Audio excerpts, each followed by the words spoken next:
Jesus was troubled in spirit and declared, "Very truly I tell you, one of you will betray me." The disciples looked at one another, uncertain of whom he was speaking. One of his disciples, the one whom Jesus loved, was reclining next to him. Simon Peter therefore motioned to him to ask Jesus of whom he was speaking. So while reclining next to Jesus, he asked him, "Lord, who is it?" Jesus answered, "It is the one to whom I give this piece of bread when I have dipped it in the dish." So when he had dipped a piece of bread, he gave it to Judas, son of Simon Iscariot. After he received the piece of bread, Satan entered into him. Jesus said to him, "Do quickly what you are going to do."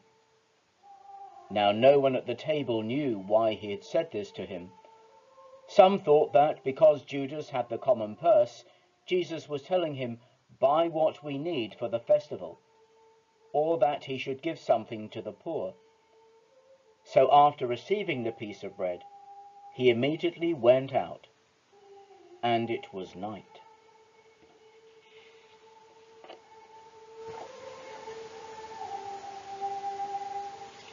Jesus spoke these words, stating that one of his disciples would betray him, and it would be he to whom he gave the morsel of bread. Judas went out into the night after receiving the bread. Today we concentrate on the traditional reflection for Holy Tuesday, the day of questions. As Jesus continued to teach, he was approached by the chief priests and the scribes about his authority to teach. Rather than give them a direct answer, he counter-questioned them about the baptism of John. They are trapped, which no doubt infuriated them even more, especially after listening to the parable of the wicked tenants. Then the Pharisees tried to ensnare Jesus through his disciples by asking them, "Is it lawful to pay taxes to the emperor or not?" Jesus, aware of their malicious intent, answered for them, and for us too, that we must pay our taxes.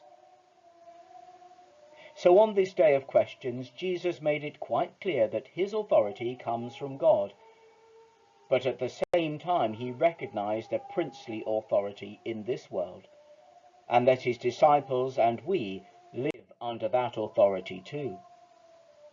In other words, Christians live in a political state as well as in the kingdom of God. He thus acknowledged that we are citizens of two worlds, and both authorities must be obeyed. Therefore, as Christians, we have to respect the authority of the state in which we live. And if we object to any of its laws, it must be done through the right channels. Being a Christian does not give us the right to ignore laws of our country, but it does give us the right to challenge them and work towards their change or alteration if they are unchristian through the proper process. By what authority did he challenge them? Christ challenges them by that higher authority which is from his Father. His authority is able to penetrate the souls of all because it is divine, and so it unveils the narrowness, the rigidity, and above all the hypocrisy of the Pharisees and scribes.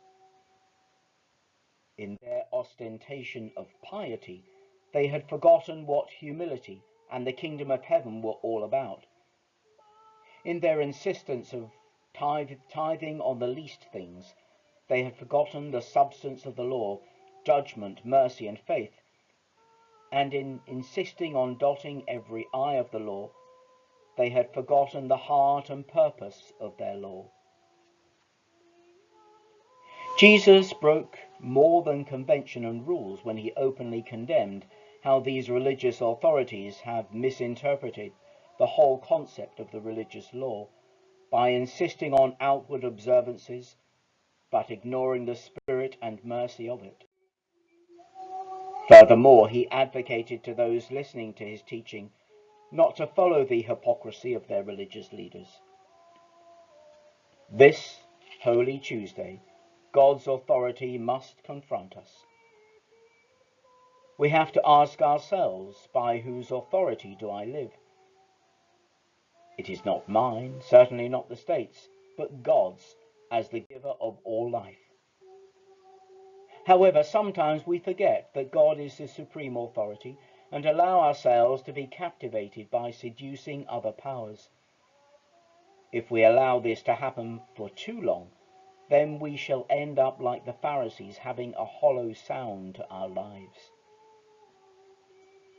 Even Christians who try to live under God's authority must allow that authority to penetrate their very being on Holy Tuesday, to determine whether their life is Pharisaic at all. It is all so easy to be seen praying in church, but are we really praying? It is also easy to be caught up with the angelic singing of a choir, and yet not to be thinking of God at all, or why we are in a church or a chapel. It is also easy to set an hour aside for prayer and then spend most of it daydreaming. It is also easy to visit someone in hospital and think that this is my good deed for the day. And so one could go on. What it means that it is almost too easy for us to be like the Pharisees, whited sepulchres, which indeed appear beautiful outward, but are within full of dead man's bones and all of uncleanliness. So what Christ said about the Pharisees and scribes, he could say also about us. If we take Holy Week seriously, we must heed Jesus' warning and authority that we must not be outwardly what we are not inwardly. If we learn to be humble and not to seek any kind of exaltation, then we shall not fall into the Pharisees' trap.